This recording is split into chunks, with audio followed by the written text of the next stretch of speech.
Imagine a treasure chest, sealed for nearly 80 years, hidden away in the vault of the Bank of Italy. Inside, wrapped in silence and dust, lie diamonds, pearls, tiaras, and necklaces, the forgotten splendor of Italy's last queens. They are not shown to the public, not displayed in museums, not paraded on royal heads. Instead, they sleep, like characters in a fairy tale, waiting for someone to awaken them. But the story of these jewels is not just about glittering stones. It is about power, exile, memory, and a single haunting question. To whom do they belong? To the Italian state? Or to the descendants of the Savoy dynasty, the kings who once ruled a united Italy? The mystery begins in 1861, when Italy, fragmented for centuries, was finally united under one crown. Its first monarch was Victor Emmanuel II from the House of Savoy. He was a warrior king, remembered more for battles and politics than for jewels. His first wife, Adelaide of Austria, had died before he could sit on the throne of a united Italy. His second marriage, to Rosa Vercellana, was morganatic. She could never be queen. Thus, the first official queen of Italy arrived only with the next generation, Queen Margherita of Savoy, wife of King Umberto I. When they ascended the throne in 1878, Margherita faced a curious problem. Unlike her British or Spanish counterparts, she had no crown jewels waiting for her. Italy had never had a queen before, so there was no official collection of royal adornments. Margherita decided to change that. Piece by piece, she built a collection, not for herself alone, but for her successors, for every Italian queen to come. She envisioned a treasure that would stay with the monarchy, much like the British crown jewels, symbols of continuity and dignity. And so, the jewels of the House of Savoy were born. Among them was the tiara that would become legendary, the Savoy knot tiara, crafted of diamonds and pearls, designed with the symbol of the dynasty itself, the endless knot, shaped like a sideways 8. Margherita wore it in portraits alongside other jewels, including long diamond necklaces and her famous strands of pearls. She wore it with pride, not as personal finery, but as the emblem of a monarchy still young and uncertain. There was also a diamond corsage ornament, often paired with a sparkling cluster and a teardrop pendant. 2 striking diamond bracelets, like gleaming chains, completed her regal attire. Another masterpiece was the rhomboid tiara with an interlaced ribbon design, crowned by a pink diamond, a rare treasure of immense value. These jewels were more than decorations. They were symbols of permanence in a country whose monarchy was, in truth, fragile. For Italy's kings ruled not for centuries, but for less than 100 years. Margherita passed her collection to her successor, Queen Eleanor of Montenegro, the tall, dark-eyed wife of King Victor Emmanuel III. Eleanor wore the Savoy knot tiara, the diamond corsage, and a magnificent garland necklace, shimmering like frost under candlelight.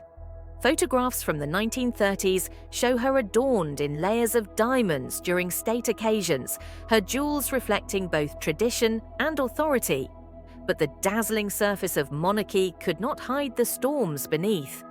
Italy was heading toward turmoil, 2 world wars, political upheavals, and the rise of Mussolini. And with each passing decade, the fate of the jewels grew more uncertain. For when the monarchy fell, they would not be taken to museums or handed to princesses.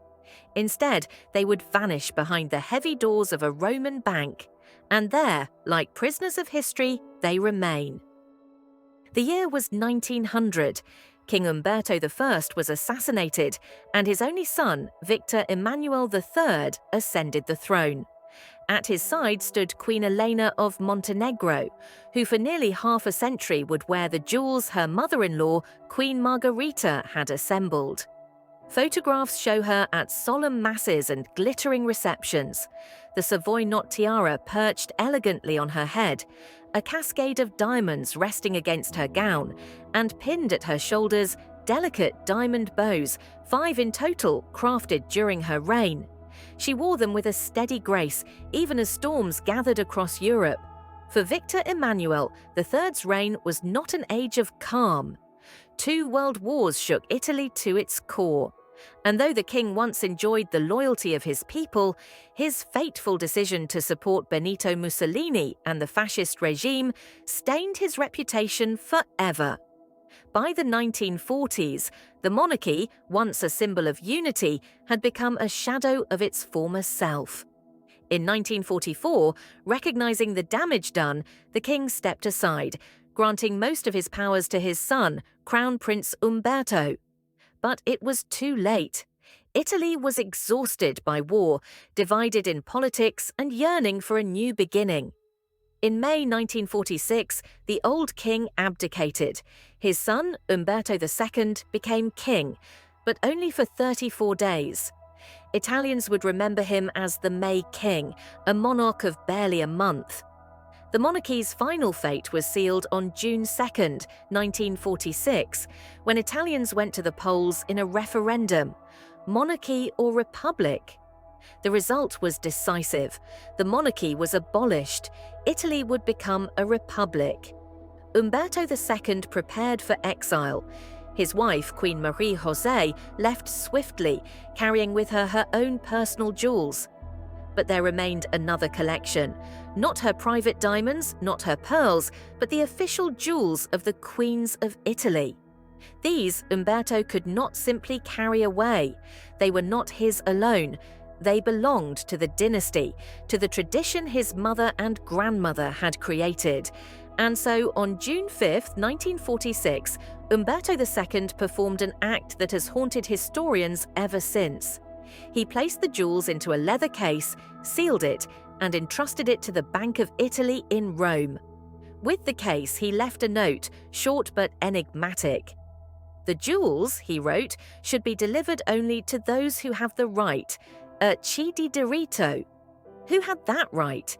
The Savoy family as heirs of the monarchy, or the Italian state, born from the people's will? No one could answer. The king boarded his plane into exile, never to return to Italy alive. Behind him, in the stone vaults of the Bank of Italy, the jewels lay in silence, a glittering riddle sealed in leather. 2 years later, in 1948, newspapers reported that the royal family's property had been confiscated after the plebiscite. An Ottawa newspaper scoffed at the so-called crown jewels of Italy, calling them modest compared to those of Britain or France. One line even claimed that Umberto II had dismissed them as junk. But those who knew him, a man devoted to art and history, with a collector's eye for beauty, doubted this story. He may have lost his throne, but never his appreciation for the jewels of his house. And so decades passed. The jewels remained locked away. No queen wore them again. No museum displayed them. Only rumors spread, whispers of theft, of disappearance, of forgotten treasure. At last, in 1976, the truth came briefly into the light. A small group gathered at the Bank of Italy. Government officials, lawyers, representatives of the exiled Savoys, and a Roman jeweler. The case was opened. Inside, the tiaras, necklaces, brooches, and pendants lay exactly as Umberto had left them 30 years before. They were counted, inspected, confirmed, and then sealed again. "Not worth very much," the jeweler remarked with a smile. "Perhaps a few $100,000. You must remember, Italy always had a poor crown, not like England or Iran. Yet value is not measured in carats alone. The jewels of the Savoys gleamed with history, with lost kingdoms, with exiled queens. And the question still lingered: if not the king and not the bank, then who had the right to them? For 30 years after that inspection in 1976, silence surrounded the royal jewels. They remained in their sealed case, locked inside the Bank of Italy. No queen wore them. No exhibition revealed them. They had become a kind of myth, a treasure no one could touch, a ghost of a vanished monarchy. But myths have a way of returning. At the turn of the new millennium, Italy began to speak of the jewels once more. Newspapers described them as fabulous and legendary. Officials in Piedmont, the historic stronghold of the House of Savoy, urged the government to claim them on behalf of the nation.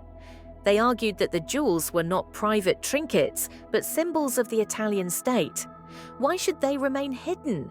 Shouldn't they be displayed to the public, like the British crown jewels in London or the Spanish diadems in Madrid?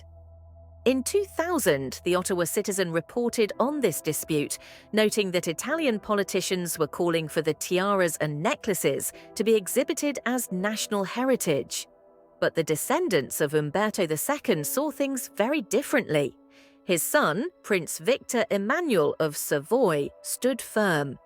They certainly do not belong to the state, they belong to the descendants of the House of Savoy.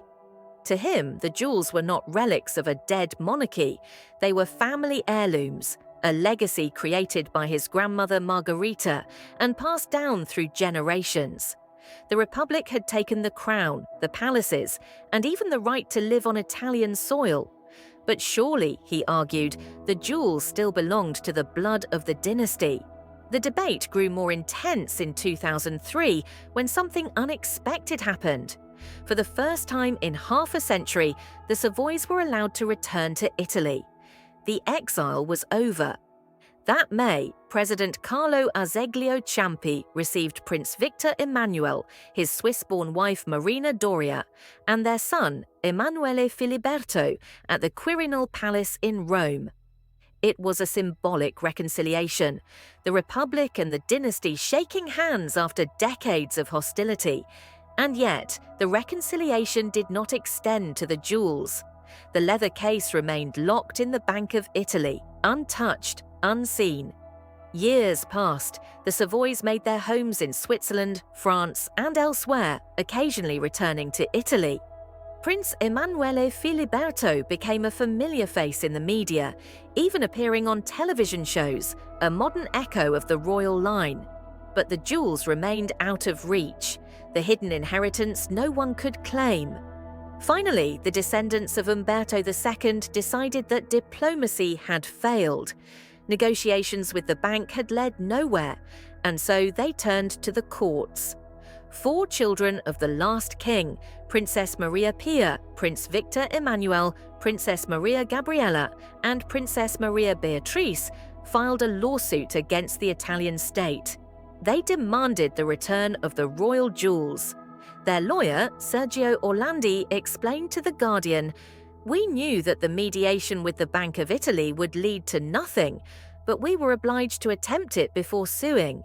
Now it is up to the judge to decide whether the family has rights of ownership." The Savoys placed their hopes on 2 arguments. First, that the jewels had never been confiscated by the state after the monarchy's fall. They had remained untouched, sealed in the bank, unlike the royal palaces and lands that were seized. This, they claimed, proved that the jewels were still private property. Second, the mysterious note left by Umberto II in 1946. "To those who have the right," a phrase deliberately ambiguous, but one that the Savoys hoped a court would interpret in their favour. To them, the jewels were not just diamonds. They were the last tangible link to their throne, to their history, to their dignity.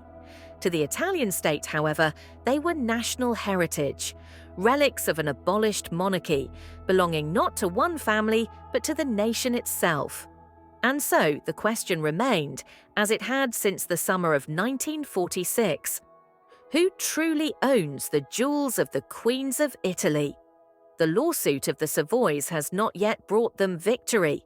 The jewels still remain in the vault of the Bank of Italy, sealed in the same leather case Umberto II closed with his own hands in 1946.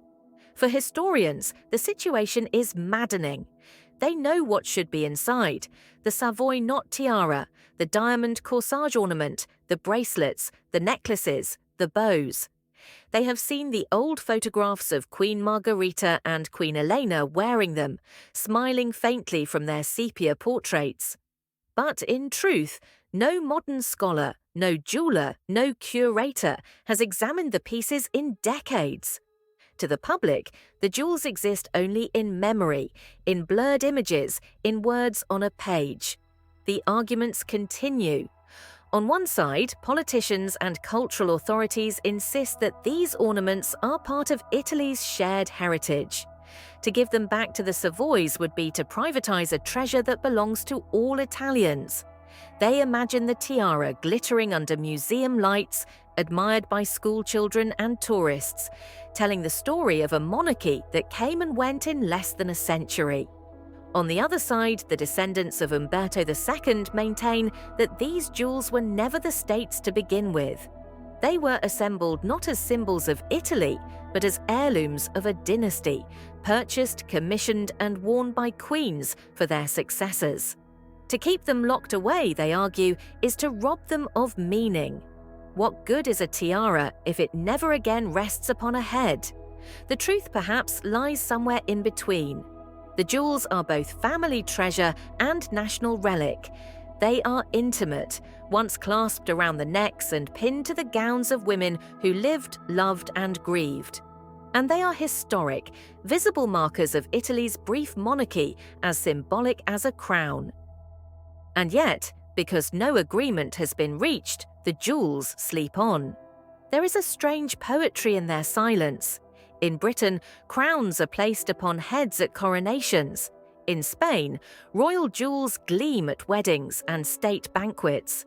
But in Italy, the jewels are invisible, like the monarchy itself, abolished yet never entirely gone. Emanuele Filiberto, grandson of the last king, once remarked that he would like to see the jewels displayed publicly to give Italians the chance to know them. But whether he will ever hold them or whether the state will ever unlock that case remains unknown. And so, in a vault in Rome, behind iron doors and banking seals, the tiara of Margherita and the diamonds of Elena still wait. They are more than stones. They are questions, mysteries, symbols. Who has the right to them? The court may one day decide. Or perhaps, like the jewels themselves, the answer will remain sealed, shimmering but unreachable, deep in the shadows of history.